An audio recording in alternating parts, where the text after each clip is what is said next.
Hi everyone, this is Angela and Andres from the AYA Piano Trio. Our pianist Ying is unfortunately not with us today because of the current pandemic situation. I'd like to share a little bit about the story behind our trio's name. So when we were younger, Andres over here was very passionate and annoying. he when we were rehearsing, he would always be all over the place and distracted, whatever.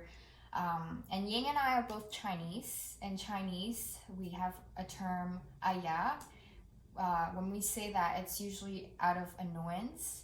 So when Andres did something very annoying, we would say aya, darn it, Andres.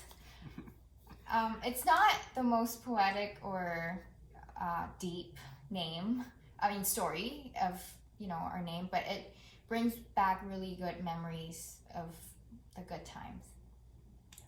Our trio has been together for about 6.5 years now.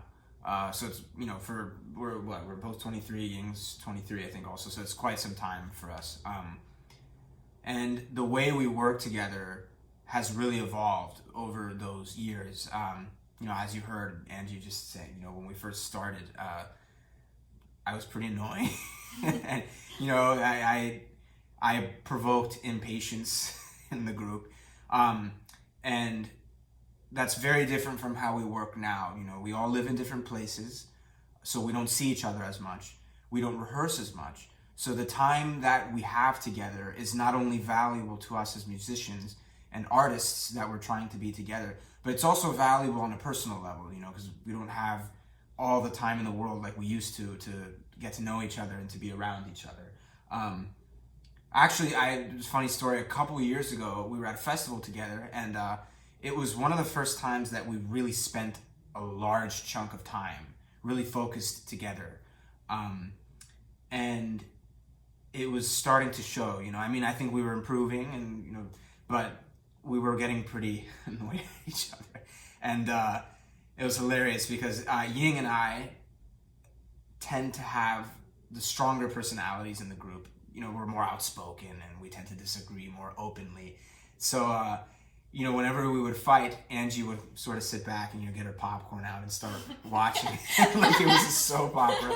And so those were really good times. But, as Angie said, our name, it's not the most philosophical thing, but it means a lot to us because we have a lot of memories together, especially for our age. We have a lot of memories together from when we were starting at Curtis, and when we were all living together at Curtis, and when different music festivals together. And as I mentioned, we have a lot of not so great memories together. And the best part of it all, the reason why we do it, aside from playing together, is and making such great music, like Beethoven and Brahms, like these music is amazing. The other reason we do that is because we get to experience each other as people and as artists over time, and that's such an invaluable thing that I can sit here and see Angie, how she was 6 years ago, 4 years ago. We can reflect on each other and as an ensemble in that way. And the other thing is that we've been working together for so long that it really feels like family. Yeah, which is good and bad. Because when you're family to someone, you accept them for who they are, no matter it's good or bad. Yeah. And also when you're family with someone, you're willing to push them even when it's inconvenient for everyone and even when it doesn't feel so great.